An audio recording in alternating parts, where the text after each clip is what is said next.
¿Qué tal? ¿Cómo están? Bienvenidos una vez más a esta emisión de Palabras con CRIE.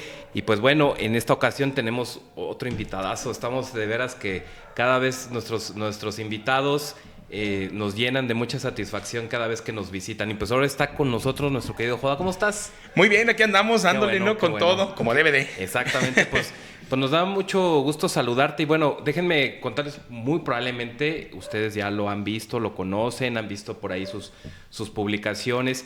Y queremos platicar hoy un poquito con él porque, bueno, déjame decirte, Joda, que la mayoría del público que nos ve son maestros, docentes de todos los niveles.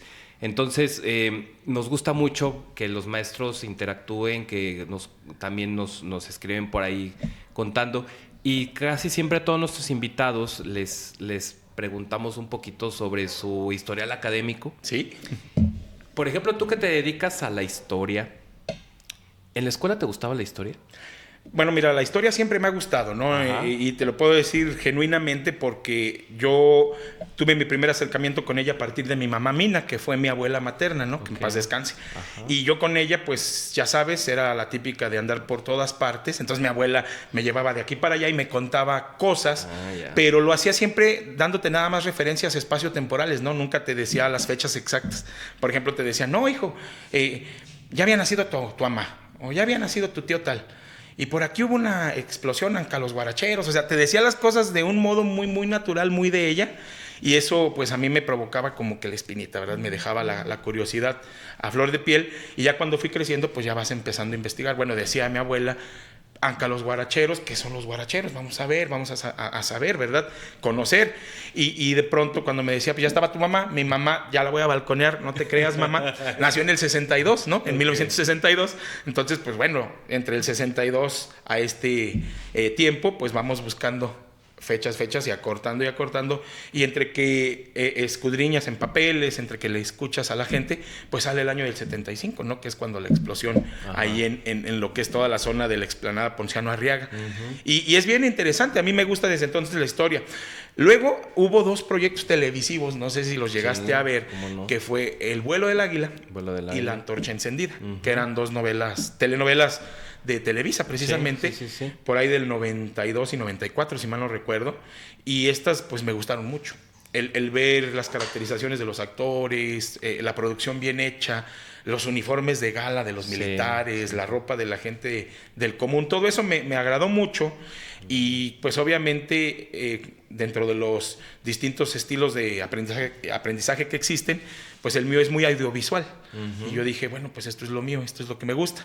Y ahí tienes, ¿no? Que soy un perico y en la escuela me la pasaba hablando de historias, y vieron la novela, y que Hidalgo hizo esto, y bla, bla, bla. Y pues era el típico que andaba hablando de eso, y pues nadie me pelaba, ¿no? Pero yo seguía. Tú seguías. Oye, entonces me imagino que en la escuela de calificación en historia siempre llevabas 10. Sí, bueno, sí. Sí, ¿verdad? No, digo, Sí. así no había... No. La única, yo creo. Y esa es la otra que te iba a preguntar, ¿cómo te iban las otras materias? Fíjate que nunca fui un buen estudiante, ¿no? O sea, sí lo reconozco, no me gusta a la fecha. Yo creo que eso es precisamente lo que ha definido este carácter que tengo, ¿no? Soy irreverente, no irrespetuoso, que es una brecha muy diferente, pero sí, como que nunca me ha gustado la solemnidad en ese sentido. Eso no significa que sea irresponsable tampoco. Simple y sencillamente no soy tan serio. Puedo hacerlo y sí puedo tomármelo muy, muy en serio, pero me gusta más como que disfrutar lo que realmente yo gozo. Yo creo que en el aspecto vocacional eso es lo que uno tiene que buscar, ¿no? Hacer lo que verdaderamente amas para que después no se te complique. Exactamente, o se te haga tedioso, pesado. Me iba bien, menos en matemáticas. O sea, tampoco te voy a decir que era de 10 en historia y de 5 en las demás. O sea, sí me iba muy bien, pero en matemáticas sí era... Ahí le ibas llevando. Afortunadamente la pasé. Ya, qué bueno. No, pues eso es lo importante. Oye, y por ejemplo, ya cuando, por ejemplo, vas pasando primaria, secundaria, prepa, ya con esto que tú pues, nos contaste de cómo te empezó a interesar la historia, ¿no tuviste como indecisión en estudiar otra carrera que de lo de historia? Siempre. Sí, por supuesto, conforme uno va creciendo, pues vas buscando la consolidación de tu personalidad y obviamente hallando una vocación, ¿no? Pude haber sido, nada más que no se me dio, pero pude haber sido futbolista si hubiera querido, pude haber sido, según un plan, ingeniero, Me gustaba, porque también dibujo, me gustaba la cuestión de la arquitectura. Ajá. Me llamaba mucho la atención. Y, por supuesto, pues la historia estaba ahí, pero en ese momento la veías más como lo que tú amabas y no tanto como lo que te iba a dar de comer, ¿no? Sí, y es lo que te iba a preguntar, nunca te dijeron, no estudies eso, te vas a morir de hambre, o sea, estudia algo que te deje, hijo, o sea, ¿no te pasó eso? Sí, mira, afortunadamente esta panza dice lo contrario, no nos hemos muerto de hambre, ¿no? Nos ha ido muy bien, yo creo que la historia, cuando la amas de verdad, te corresponde como se debe. Y pues me ha dado mucho, ¿no? Tanto satisfacciones personales como colectivas. Y por supuesto también el hecho de sentir que te conviertes en un vínculo entre la gente, porque no todos, o sea, todos sabemos leer, ¿no? Todos podemos hacerlo, pero no cualquiera realmente se toma el tiempo de hacerlo, ¿no? Exacto, sí. Y para mí es un disfrute que la gente muchas de las veces cuando sigue tus redes, sigue tus publicaciones, pues se queda con cosas que realmente le están sirviendo de algo, ¿no? Exactamente. Sí. Oye, ¿y cómo fue tu ingreso a la televisión? Porque yo me acuerdo mucho del Ahora que me acuerdo.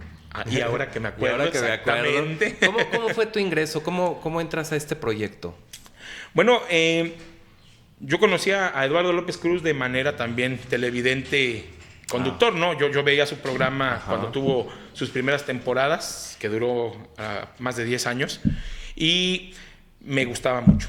Yo me puedo considerar un verdadero seguidor del Canal 13. Sí, yo veía mucho el Canal 13. Sí, lo extrañamos todos. La verdad es que sí, yo veía al licenciado Ernesto Báez Lozano, me gusta mucho la música clásica, veía a Manolito Herrera, que bueno, ambos en paz descansen, y bueno, también Eduardo, por supuesto. Entonces, me gustaba mucho, y también aquí ya vamos a sacar los trapitos al sol de mi papá. A ver, cuéntanos. Me ponía a ver Néctaris con él. Ya. Sí, con Álvaro Muñoz de la Peña. No, yo tendría como unos 6. Ya cuando salían unas bailarinas por ahí, pues ya como que me tenían que sacar del cuarto. Pero vete a dormir. Ya vete a dormir, ¿no? Pero sí, era muy, muy interesante todo eso, me gustó mucho. En ese sentido de la cuestión del conocimiento. Don Fidel Briano, ¿no? También obviamente, sí, siempre estaba enojado Don Fidelín. No, pero era muy interesante todo eso, ¿no? Sí. Forman parte de la cultura popular potosina, y eso, por supuesto, es algo que nosotros disfrutamos demasiado. Exacto, sí.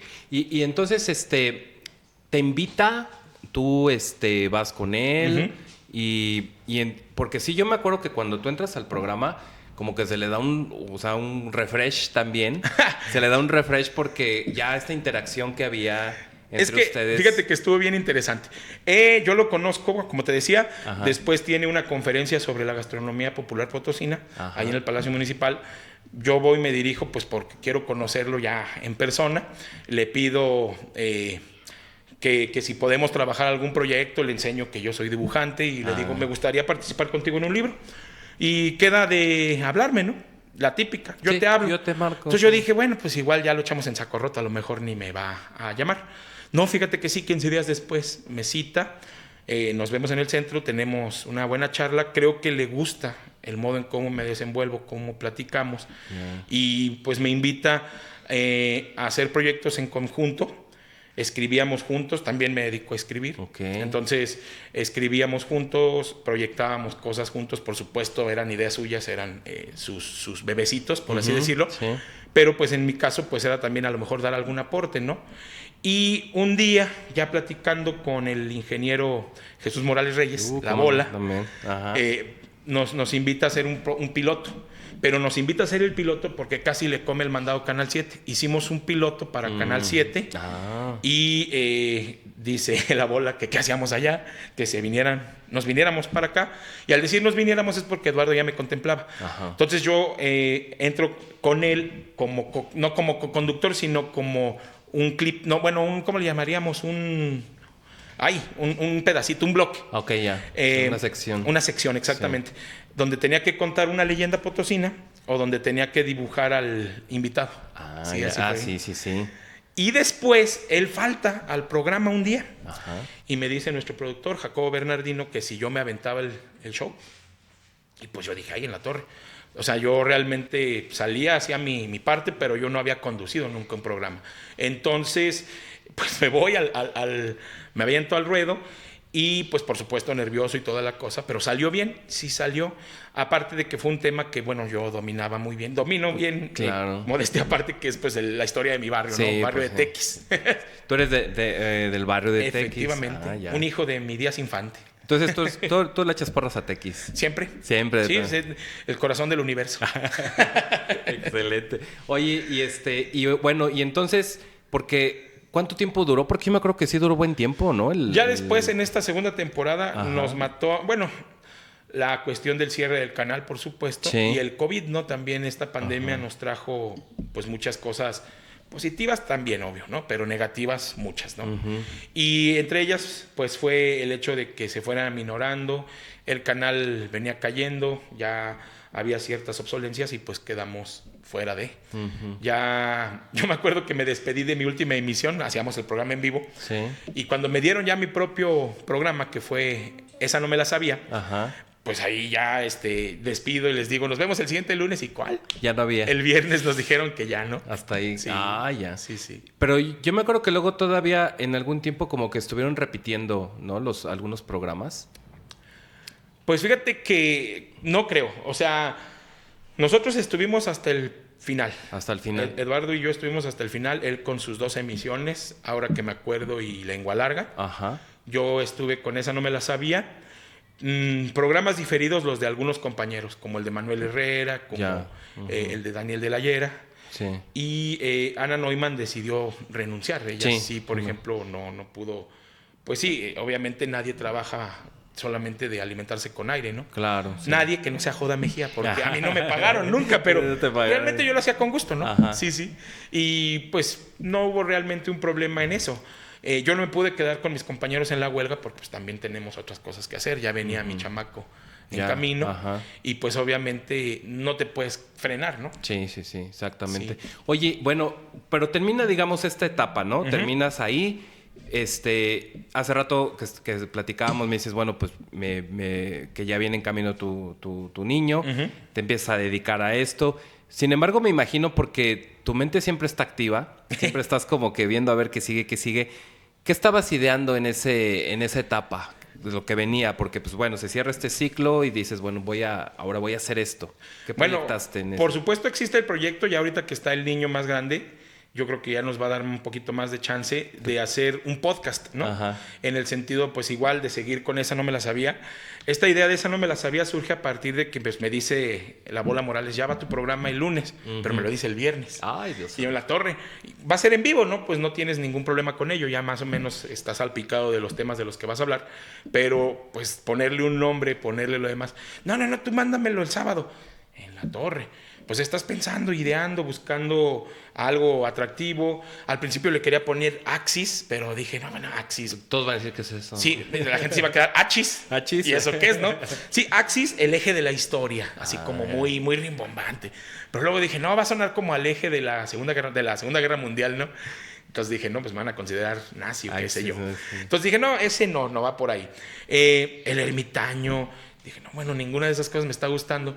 Y de pronto mi prima, Natalia, que también participó conmigo en el programa, con una sección que era sobre cine. Sí. Mi prima Natalia me dice, ¿y por qué no usas tu frase que siempre dices cuando alguien te cuenta algo y tú no sabías ese dato? Esa no me la sabía. Pues sí, y de ahí sale, ¿no? El nombre. Sale con Esa no me la sabía, le ponemos ese nombre al programa y el lunes ya lo teníamos, ya nos habían hecho cortinillas y todo lo demás, la música, todo. Y ya nada más fue cuestión de buscar. Al principio, por supuesto, tienes pues la escuela del Calec, pero ya después tienes que ir sacando lo tuyo, ¿no? Entonces yo dije, bueno, él tiene unas frases muy buenas que han sido un éxito, pues nosotros nos tenemos que despegar un poco de esa parte, no decir una frase, no ser una copia, una calca. Hay una influencia, por supuesto, pero no puede ser una calca. Entonces yo saqué un eslogan más como para mi proyecto, que era historia en imágenes para que imagines la historia. ¿Sí? Y de ahí se fue. Al principio hablábamos sobre temas de Historia Universal, Historia de México y de Historia de San Luis. Pero la gente nos pedía Historia de San Luis. De San Luis, sí. Entonces, cuando salgo del canal, cuando ya se acaba esto, pues la idea era hacer el podcast, pero continuar con Historia de San Luis. Y yo continué también con mi página en Facebook, que es Joda TV, de TV o de te miro, ¿verdad? No de televisión. Sí, es un juego de palabras. O sea, pues porque es TE, ¿verdad? Ajá. B-E. De te miro o te observo, TV, ¿no? pero viene como la televisioncita también. Sí, o sea, que por cierto, si se dan por ahí una vuelta a Joda TV, chéquenlo ahí en Face. Ahí sí les quiero presumir, el logotipo lo hizo mi hijo. Mi hijo tiene 4 añitos y él se avienta el logo. O sea, me dibujó a mí, ya yo le puse lo que es la... Ajá. Cuando no tiene señal la tele. Sí. Pero él hizo el dibujito. Mira. Entonces, esa parte. Después, pues obviamente hay un crecimiento y la gente... Yo ya hacía conferencias desde antes de conocer a Eduardo, pero pues obviamente no había un boom. Una proyección. Ajá, sí. La televisión fue una plataforma ideal para ello. Entonces, siempre ha sido mi idea llevar la historia a todos, ¿no? Que nos llegue a todos. La televisión fue una gran plataforma y ya después redes. Y entonces empecé a tener más éxito. Todos los seguidores que llevo ahorita son genéricos. O sea, no es ninguno de que me haya puesto yo a la tarea de que te dice Facebook que invites. No, o sea, toda la gente se ha ido metiendo y les agradezco mucho, de verdad, que nos sigan. Y por supuesto, me gustó. Pero como te decía al principio, ¿no? No me gustó meterme, tenía Instagram, tenía TikTok, tenía las demás, pero era muy absorbente. Y con el niño y otras tareas que tiene uno, pues mejor dije, solo Facebook, ¿no? Ajá. Tenía página de YouTube, por ahí andan algunos videos, pero ya no lo usé. O sea, seguimos nada más con Facebook. Lo que sí me di fue a la tarea de mostrarles un bocadito de historia, un fragmentito diario. Algún dato curioso, algo que te haga decir, esa no me la sabía. Exacto. Sí, esa es la idea. Perfecto. Oye, y por ejemplo, de todo, porque tú has investigado, has recorrido todo, algo que de esas que tú mismo dijiste, esa no me la sabía ni yo. ¿Qué dato así te ha llamado más la atención? Digo, yo creo que son muchos, pero si tuvieras que escoger uno, ¿cuál escogerías así de la ciudad que te llama mucho la atención a ti? Decir, más. El dato que mucho me llama la atención, pues es que como bien dices, son muchos, ¿verdad? Sí, me imagino. La verdad es que, por ejemplo, en cuanto a los que generan mayor expectación, pues son hablar de los túneles, hablar de cementerios, hablar de aparecidos. A la gente le gustan mucho ese tipo de historias. Ya. Pero a mí, en la cuestión de lo histórico, de lo tangible, no quiero decir con esto que desacredite todo lo demás. Digo, yo me considero escéptico, ¿no? En ese sentido, pero sí me gusta mucho también hablar de ello. Pero creo que el dato que a mí me ha gustado mucho es uno fotográfico. Cuento con una imagen del Panteón de Guadalupe. En redes gira mucho el Panteón ya en su demolición, con sus cajones o sus nichos abiertos ya. Se demolió en 1929 durante la administración de Saturnino Cedillo y se tomaron fotografías donde ya se ve completamente en ruinas, ¿no? Ya incluso habían quitado la capilla, ya habían quitado la arquería, habían quitado la cerca y demás. Son alrededor de 4 fotos al respecto. Pero un servidor, a partir de este gusto por la historia y a partir de tener relaciones con otras personas que me han compartido mucho de su acervo fotográfico, me pasaron un escaneo muy bueno de la foto del Panteón de Guadalupe en su máximo esplendor. Con los nichos todavía cubiertos, con el departamento de ángeles, que era para los niños, con la capilla, con su cúpula dorada. O sea, ese yo creo que es así como lo que más me ha dejado, porque pues nunca lo había visto. Exacto. E incluso en la foto se alcanza a ver también la capilla de las ánimas del Panteón de San Sebastián. Entonces tienes esas dos, ¿no? No, pues ese es un super dato. Sí. Sí, oye, y por ejemplo, en las escuelas por lo regular... los chicos no les gusta la historia, no, quizás por cómo se las han contado, porque de repente es de que apréndete esta fecha, cómo se llamaba fulanito y ya, o sea, como muy seco, muy así, ¿no? Muy sin chiste, pues. Sí. ¿Tú qué les podrías recomendar a los maestros al momento que abordan los temas de historia para hacerlos amenos a sus alumnos, ¿qué les podrías tú recomendar en su didáctica? Bueno, obviamente no me puedo meter en la didáctica o en la pedagogía de cualquier maestro porque cada quien tenemos nuestras su estilo, formas, ¿no? Pero una recomendación. Si tuviera una fórmula, pues posiblemente. No, yo creo que lo que a mí me ha funcionado mucho es la dicharachería. Okay. El participarles de la historia de una forma que les transmitas este amor que tú le tienes. Yo me disfrazo mucho, me caracterizo bastante de personajes de la historia, por supuesto, puro acá robustiano, porque pues no me salen los flaquitos. Y los chaparros, pues nomás me pongo de rodillas y me pongo los zapatos en ellas, ¿no? Pero, por ejemplo, sí me he disfrazado, me he caracterizado mucho. Les platico la historia como si fuera un chisme. Utilizo mucho de su caló. Ajá. Sí, por ejemplo, tengo que estar muy empapado de lo que están viendo, de las creepypastas, de las redes sociales, de sus frases. Yo ya soy un chavorruco, como dicen. Pero me veo más todavía cuando estoy hablando como ellos, que ya me estoqueó, que ya me gosteó, que ya me funaron, ¿no? O sea, tienes que conocer toda esa terminología para estar cercano a ellos, no quedarte obsoleto y tener también esta parte, pues, de jovialidad siempre, ¿no? Yo tengo 40 años, por supuesto ya no soy un chamaco, pero sí me ayuda mucho seguir sintiéndome, ¿no? Exacto, como diría un amigo, que en paz descanse, siéntete niño lo más viejo que puedas, ¿no? Pues es la idea, ¿no? Y yo creo que eso es lo que me ha funcionado. Por supuesto, también saber. Sí, tener el conocimiento. Algo que a mí me ha ayudado mucho es que yo las clases las preparo y no las estoy leyendo en su momento. Entonces ya puedo llegar con una clase preparada y contártela como si me hubiera vivido esa parte. Te la cuento como un chismecito sabroso. Y a los jóvenes eso les gusta. Digo, también tengo que decirlo, quizás puede sonar pretencioso, pero a muchos muchachos en esta trayectoria de 14 años de maestro, pues me han honrado con el hecho de decir que antes no les gustaba la historia, ¿no? Hasta que me conocieron, y eso pues es muy bonito. Claro, no, definitivamente. Y es que fíjate que tocaste ese punto, porque tú vas dejando esa huella en los alumnos de que si a alguien no le gustaba y de repente llegan y se encuentran con joda, pues imagínense cómo no gustarles la historia contada también por joda, ¿no? Entonces, pues es como otro panorama, te digo, porque por ejemplo, a mí en lo personal, pues sí, también en la escuela, la historia me gustaba, pero no como me la contaban ahí, ¿no? Y al escuchar a personajes, o sea, como tú, como los invitados que hemos tenido aquí igualmente, pues es que te quedas así clavado, o sea, como dices esto, como chisme de lavadero, y estás así como de, qué barbaridad, ¿no? O sea, es una forma y una manera muy, muy diferente de realmente sentirla y vivir la historia. Y tú, por ejemplo, ¿te ha tocado o has dado recorridos para niños? Sí. ¿Sí? Sí. Lo que te comentaba también antes de la entrevista, siempre me he manejado, a pesar de estar en la televisión, con un bajo perfil. No soy mucho de publicar o de hacerlo muy abierto, pero sí he hecho recorridos. Tengo un proyecto ya de más de 10 años haciendo recorridos en el centro histórico que se llaman Ecos de Leyendas. Ecos de Leyendas. Que son pues ir por las plazas principales y contarles leyendas diferentes cada año, ¿no?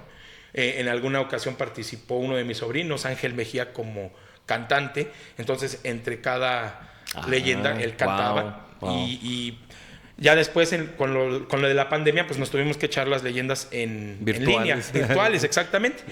Pero el proyecto está. Otro que es entre cuates es uno que se llama el recorrido Cantinauta. Cantinauta. Ahí pues me junto con mis amigos, hacemos recorrido por 4 o 5 cantinas, según la cantidad que puedan ellos contener del oro líquido. Oye, ¿y ahí qué se cuentan? ¿Cuántos se tomaron o Por supuesto contamos cuántas nos tomamos, efectivamente. Después andamos ahí contando la cuenta, pero ahí lo que les cuento es la historia de los bares, ¿sí? La historia de los bares y cantinas, que también es una de las cosas que tenemos que hacer. Muchos de los que nos dedicamos a esto, pues también nos estamos moviendo entre la historia que se desentraña desde las mismas entrañas del pueblo, ¿no? O sea, no nos quedamos nada más con la historia de los libros, con la historia que te dicen de manera oficial. O sea, también tienes que buscarla. La historia te llama y la historia es tan atrayente que cuando llegas a ella te otorga manos llenas. Y te dicen, cuéntame. Cantidades. Y yo siempre he sido de la idea de que la cultura la vas a encontrar en todas partes. O sea, no porque una persona esté más preparada o tenga un nivel académico más alto va a tener mayor cultura, y lo digo con el respeto merecido, que el borrachito de la cantina. Claro. Sí, o sea, puedes platicar cantidades. Ahí me ves a veces con el celular en el cuadernillo de notas o con una servilleta o una comanda y estoy anotando el dato y de repente llegando a tu casa pues ya lo empiezas sí, lo pasas a la computadora o lo transcribes porque también una computadora se descompone. Entonces un servidor tiene datos y tiene sus respaldos. Sí. Porque no puede pasar. No, si cualquier... no sabe uno. Sí, sí. Oye, entonces, de estos recorridos que tú has dado, yo me imagino que los que has dado con los niños, pues se han de haber quedado así como de... Lo que pasa es que tienes que manejar distintos lenguajes. Exacto. Sí. Ajá. A mí sí nunca me vas a ver dar un recorrido con un lenguaje muy serio. Es muy impensable. No, pero pues ni en la vida real. No, pues realmente no lo tomo así. Entonces, no lo haces. Con los niños, pues lo haces de un modo más digerible para ellos, ¿no? Que sea más entendible. No los atiborras de datos porque no les sirven, pero sí te sirve mucho la cuestión de la actuación. Yo estuve mucho tiempo en el Teatro Histriones del maestro Martín López Farfán, que en paz descanse, que era de aquí de la difusión cultural de la Universidad Autónoma. Y bueno, pues eso también me ayudó un poquito a aventarme el show. Y por ejemplo a los niños, si me caracterizo, pues les actúo como el personaje y eso les ha gustado mucho. Lo que pasa es que, como te digo, hay distintos tipos de aprendizaje, ¿no? Sí. Y si el niño es nada más visual, pues ayuda a la cuestión del disfraz. Ya cubriste esa parte con la caracterización. Si es auditivo, pues tenemos la cuestión musical. Porque a veces también les pongo en alguna grabadora música de la época. Para como ponernos en contexto, en ambiente, ¿no? Sí, perfecto. Y si son kinestésicos, pues mejor. Nos estamos moviendo entre todos y hacemos dinámicas. O sea, eso también ayuda mucho. Wow. Sí. No, súper bien. Oye, y con los más grandes, por ejemplo, los adolescentes y los que están en la edad así de... Oiga, que ya lo trajimos para acá. Ay, aquí para que... ¿Cómo te va con ellos? Siempre hay, por supuesto. Yo lo era. O sea, yo en mis tiempos, yo no era ni de andar faltándole respeto a la persona que estuviera enfrente, pero sí era de que... Y lo sigo siendo, lo tengo que reconocer. Si a veces el tema no me gusta, pues me saco una libreta y me pongo a dibujar. Ya estoy ahí, pues ya me fui, pero ya... Sí. Por supuesto, no voy mucho a conferencias. Sí voy mucho a las conferencias que me agradan, que son temas que realmente me interesan. Y también de personas que ya conozco, ¿no? Por ejemplo... a mí me gusta mucho la temática de San Luis abordada por grandes historiadores como José Antonio Rivera, como Armando Suberville, ¿sí? que aparte tienen un estilo increíble. Y me agrada mucho. Ahora que estoy en el Consejo de la Crónica de los Municipios de San Luis Potosí, también tengo muchos colegas que son increíbles en su forma de abordar sus temas. Oye, y cuéntanos, ¿qué hacen ahí en ese consejo? En el consejo lo que estamos haciendo pues es la preservación de la historia de los municipios. Está integrada teóricamente debería estar integrada por los 59 municipios, ya contando a Pozos. A Pozos, ajá. Desafortunadamente no todos tienen un cronista oficial. Y en algunos casos también falta el cronista honorario, que es la figura en la que nos tienen categorizados a quienes no somos oficiales. El cronista oficial, por supuesto, es el que también debe de ser pagado por el municipio, por el ayuntamiento, y es el que tiene sus apoyos. Nosotros pues estamos ahí brincando en la loma, ¿no? Pero pues nos gusta esto y pues le damos. Oye, ¿y cómo se escoge a un cronista? ¿Qué es el más viejito? ¿O cómo escogen al cronista? ¿O quién dice yo soy cronista? O no sé, ¿cómo yo creo que la figura del cronista la hace el que realmente disfruta esto, el que anda por las calles recogiendo las historias y el que las relata, ¿no? No nada más el que las escucha y se queda con ellas, ¿no? Por supuesto, el que las divulga, el que, pues a mí me platicaron esto, me contaron esto, el que las escribe, el que las preserva y el que tiene todo este tipo de labor es un cronista. Sí, puede haber cronistas visuales. Los mismos reporteros de los periódicos, los fotoreporteros son cronistas. Por supuesto, la cuestión del cronista oficial, pues sí es un poquito más de politiquería. Ahí sí ya es más como el elegido de Chosen One y pues ni hablar. Pero a otros nos ha dado... Hemos tenido la fortuna, a mí se me invitó al Consejo de la Crónica, el presidente del Consejo de la Crónica, arquitecto Amado Sánchez, me invitó a pertenecer a este grupo y pues fue como pues darle también un poquito de realce al trabajo que hemos hecho, ¿no? A lo largo del tiempo. Yo tengo 40 años, pero pues ya contando historias tendré unos 17, 16 años. No, ya hay buen recorrido. Sí. Oye, y por ejemplo, en este mismo grupo, ¿tú tienes un municipio? Sí. Y, por ejemplo, no sé, los que son que les toca Huasteca, todo por allá, ¿son de allá? Sí. ¿O es como requisito que tienen que ser como del lugar? Depende de los ayuntamientos. Okay. Sí, la autonomía de los ayuntamientos pues va a permitirse escoger al que ellos consideren. En el caso, por ejemplo, de Pozos que acaban de hacer el municipio, ya hicieron también la selección del cronista municipal y están ahorita en el veredicto. Okay. Pero ya tienen elegida... ¡Ay! Ya se me salió a decir, va a ser mujer. Okay. Entonces, ya está. Pero, por ejemplo, en nuestro caso, pues somos los cronistas honorarios del municipio que tú te quieras abrogar. En mi caso, yo ahorita soy el cronista honorario de San Luis Potosí. Okay. Pero hay otros 2 compañeros que también lo son, que son el profesor Rogelio Rodríguez y el profesor Félix. Ellos 2 también están como cronistas de aquí. Como cronistas, sí, ok. Sí. La cronista oficial es la doctora Isabel Monroy. Ajá, ella es la cronista ella es oficial. La mera. Ok, y entonces, ¿qué trabajo te ha tocado hacer ahí? ¿Qué es lo que tú, como dices que su misión es preservar, conservar la historia? En ese aspecto, ¿a ti qué te ha tocado realizar? O sea, en general. Pues seguimos haciendo nuestro trabajo en proyectos personales cada quien, ¿no? Okay, o sea, habrá quienes han hecho monografías de sus municipios o historias variadas de ellos. Un servidor está escribiendo. Tengo mucho escrito ya relacionado con la historia potosina, con mucha información. Nada más, como tú sabes, ¿no? En la cuestión de la escritura, pues existe también la redacción. Recopilados los datos están, pero vas redactando. Uno de los temas que estoy trabajando en libro ahorita es el de los barrios virreinales. Barrios que en San Luis Potosí existieron, ¿no? Ahorita son 8 barrios oficialmente. 7 tradicionales, antes de que estalle la gente. Son 7 tradicionales y un barrio que eligieron el año pasado. El Saucito, ¿verdad? Saucito, sí. Pero he encontrado yo más de 30 barrios, ¿sí? Que recibían ese nombre en documentos oficiales del virreinato y nombres bien interesantes. Sobre cementerios, sobre los tranvías, sobre los cines, sobre cantidades, leyendas potosinas obviamente y más. Uno que se llama el San Luis de mi Rodada, que son todas las historias que yo viví siendo niño. Todo lo que recuerdo de cuando era niño. Cosas así, ¿no?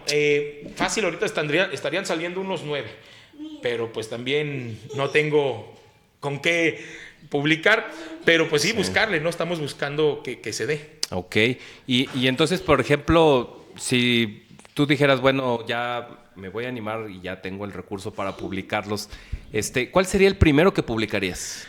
Pues el que ya tengo más avanzado es el de barrios y el de tranvías. También sí, ese. El de tranvías, tuve la fortuna de buscar en todo tipo de documentos y encontré pues las rutas donde pasaba cada uno, incluso las especiales, ¿no? Por ejemplo, una que iba desde Morales hasta La Presa. Sí, detalles de ese tipo. Sobre cementerios, la foto que te referí, tengo también otros datos al respecto. Ahorita estoy realizando una investigación en paralelo que tiene que ver precisamente con ese tema de los cementerios y con un vestigio que se encuentra en las calles, que hay una estrecha relación entre ellos y cosas que van saliendo. Como dices, anda uno con toda... La cabeza va por todos lados. Sí, voy caminando bien por las calles. También voy viendo dónde voy. Pero sí, a veces vas distraído en lo tuyo y ahí vas pensando a ver qué sigue. Que sigue nuevo. Sí. Oye, y por ejemplo, ¿qué opinión te merece a ti?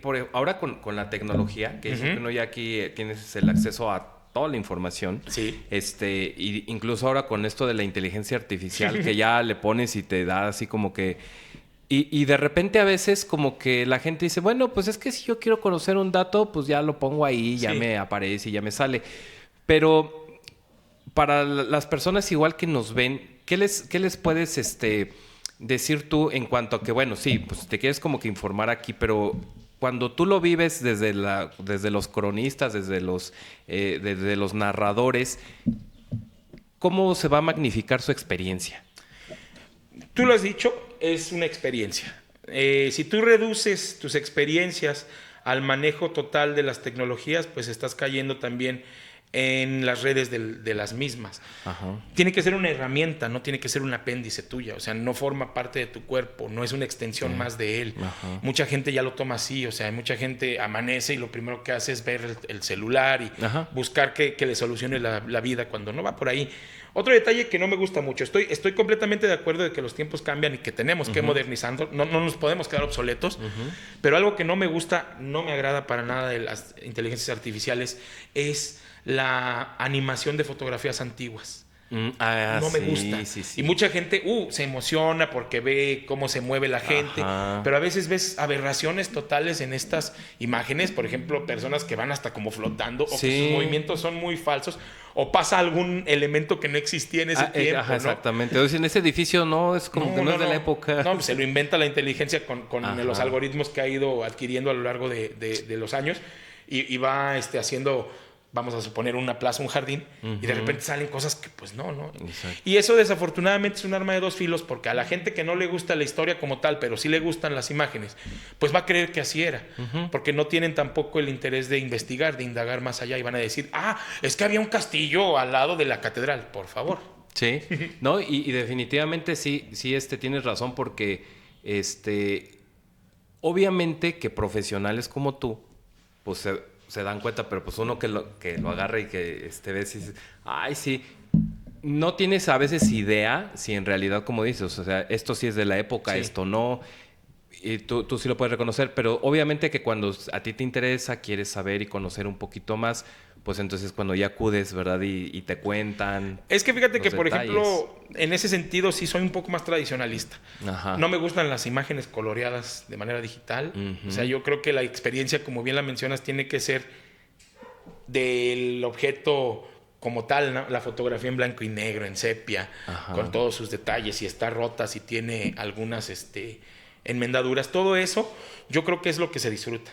El llegar a un archivo y obviamente no debes de hacerlo, pero tienes que usar un cubrebocas, pero a veces el oler...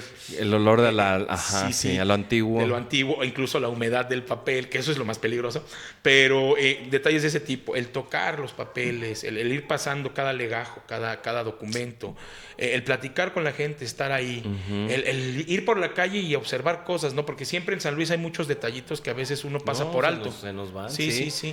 Todo eso, tú lo has dicho, la historia es la vivencia, es vivir una experiencia. Y por ejemplo, con esta modernización que de repente vive la ciudad, de repente a veces algunos gobiernos pues dicen, no, pues como que esto se ve feo, vamos a cambiarlo, ¿verdad? Y no saben, o sea, tampoco en la historia, qué es lo que están quitando, o dónde están parados. ¿Te ha tocado a ti descubrir así como que, ya quitaron aquí, ya rompieron, ya... ¿Qué te has encontrado en esa parte en la ciudad? No, mucho, y es constante. Ajá. Afortunadamente, en esta labor de cronista y de estar recogiendo las historias, pues he preservado muchas de las placas que existieron, ya no están. Por supuesto con su inscripción. Encontré en la hemeroteca otras placas de otros tiempos que también estuvieron en los monumentos o en las calles mismas, en alguna casa, en alguna finca, y que pues la gente hace poca referencia de ellas. Pero yo creo que sí saben, ¿no? El problema es que no le encuentran la funcionalidad que les otorgue un beneficio económico. El decir que está puro ignorante en el gobierno también es muy reduccionista. Sí hay también. De todo hay en la viña del Señor, ¿verdad? Claro, sí. Pero hay gente que lo sabe. El problema es que no les interesa. Lo que a ellos les interesa no es el edificio en ruinas o el edificio, porque para ellos la historia no vende, la historia no da. Entonces, destrúyelo, no pasa nada. A la gente ni le interesa. Esa es la visión que tienen ellos. Sí. A veces saben, y tan saben que por eso lo quitan, ¿no? Sí. No les importa. Sí. Oye, y por ejemplo... yo he pasado por el centro y veo placas y aquí vivió fulano tal. Y dices, caray, o sea, y pum, abandonado, ya así para... esas, por ejemplo, la mayoría de esas fincas, ¿tienen dueño o los familiares se murieron o ya... o sí se podrían rescatar o... Es que ese es el problema. Mira, por ejemplo, la casa del licenciado Ernesto Báez Lozano, que está enfrente de donde fue el Cine Avenida, Ajá. Presenta un estado ruinoso, pero tiene dueños. O sea, los parientes de Báez Lozano barrieron con la casa. Sí. Se llevaron todas las cosas de valor, pero la casa se quedó en un estado ruinoso. Sin embargo, ahí está. O sea, sí hay gente que la tiene, ¿no? Que la tiene. Hay otras propiedades que pues se han quedado solas. Por ejemplo, la casa donde falleció Manuel José Otón, la casa donde falleció Ponciano Arriaga. Se van quedando solas. La de Ponciano Arriaga es un colegio, es una escuela, pero otras como la de Otón se van quedando solas. Y luego hay gente que desconoce, por ejemplo, dónde estuvo tal o cual personaje, dónde vivió algún personaje. La casa de don Vicente Chicosein, en la calle que lleva su nombre, ya se está cayendo por completo, ya está en un estado verdaderamente lamentable. Detalles de ese tipo. Entonces, las que presentan abandono, pues sí, también tiene mucho que ver por la ignorancia, por la falta de interés y, por supuesto, porque pues nos asumen como que no nos gusta la historia y a final de cuentas, ¿quién se va a dar cuenta? ¿Quién va a saber que aquí vivió Chicosein? Pues sí. ¿Sí? ¿Tú crees que es buena idea el que, por ejemplo, de repente quieren como esta parte de conservar, seguir la historia a través de monumentos, nombres de calles? Porque, bueno, a mí, por ejemplo, me ha tocado que de repente le preguntas a un joven, sí. Oye, Miguel Barragán, sí, ¿quién fue Miguel Barragán? Es un auditorio, ¿no? Que está, y entonces hay como esta memoria que es desmemoria, sí. Y queda reducido a un lugar o una estatua que luego uno no sabe ni quién es.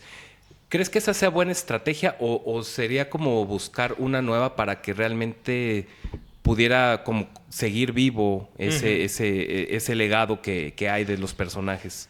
Mira, la cuestión de la estatuaria pues es una cuestión del positivismo francés. Ya el recuerdo pues sí. de la persona como imagen, ¿no? Las efigies y todo esto. No había muchas estatuas en el San Luis, por ejemplo, del virreinato. Hubo a lo mucho bueno, era un monumento a un fraile jesuita.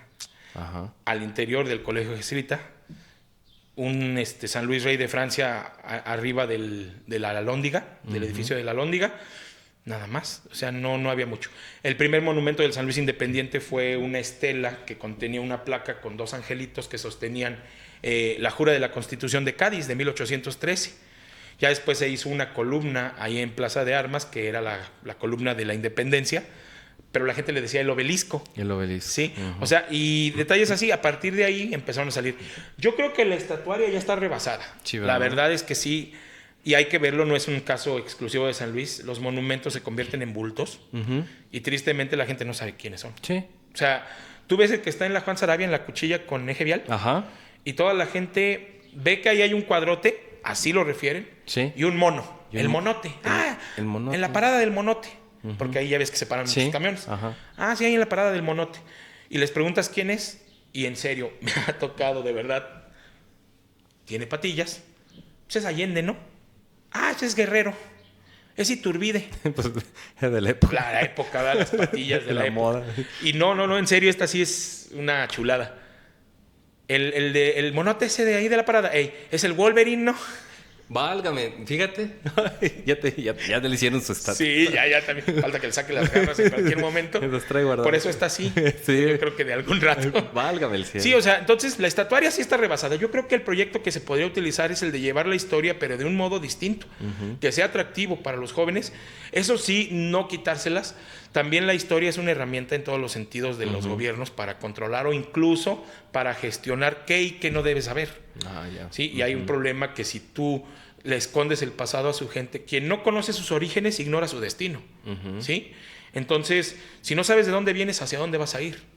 No tienes ni idea. No tienes ni idea de la riqueza o el valor histórico del patrimonio, de lo que tú tienes, porque el gobierno ya te lo negó en algún sentido y tú también con otras prioridades estás escuchando música, yendo al antro, viendo el Mundial de Clubes, qué sé yo, o sea, otro tipo de cosas, pues le pierdes todo el interés y también ellos van gestionando tus prioridades, ¿no? Entonces la historia la dejan relegada y cuando tú no conoces tu historia es cuando no te interesa preservar un monumento, Pues sí, y ellos dicen, le llegamos, lo destruimos, está pasando con la sierra, a la gente no le interesa, no hay un conocimiento del valor histórico, incluso arqueológico que tiene la Sierra de San Miguelito, y ahí van. Híjole. Por eso te digo, no son ignorantes, saben muy bien lo que están haciendo. Qué tristeza, la verdad, que suceda todo eso. Pero bueno, la verdad es que se nos pasó el tiempo súper rápido, me quedo joda. Y bueno, la verdad es que ojalá que podamos seguir en otra ocasión platicando, porque esto se pone cada vez más sabroso. Sí, ¿verdad? Te pueden seguir entonces en tu Face, estás como Joda TV. Así es. Te pueden por ahí escribir, contactar para cualquier, todo, sí. para lo que puedan. Sí, estamos manejando nada más esta precisamente para tener más ágil cualquier tipo de comunicación. Por lo mismo, Joda TV, de Te Miro o de Te Observo, es un juego de palabras con la televisión, pero es Joda TV. Ahí estamos, bien perfecto. puestos. Muy bien, pues te agradezco muchísimo. Hombre. Y pues les agradecemos mucho que nos hayan visto en esta emisión de Palabras con Crie y nos vemos en la siguiente. Hasta luego. Hasta la próxima.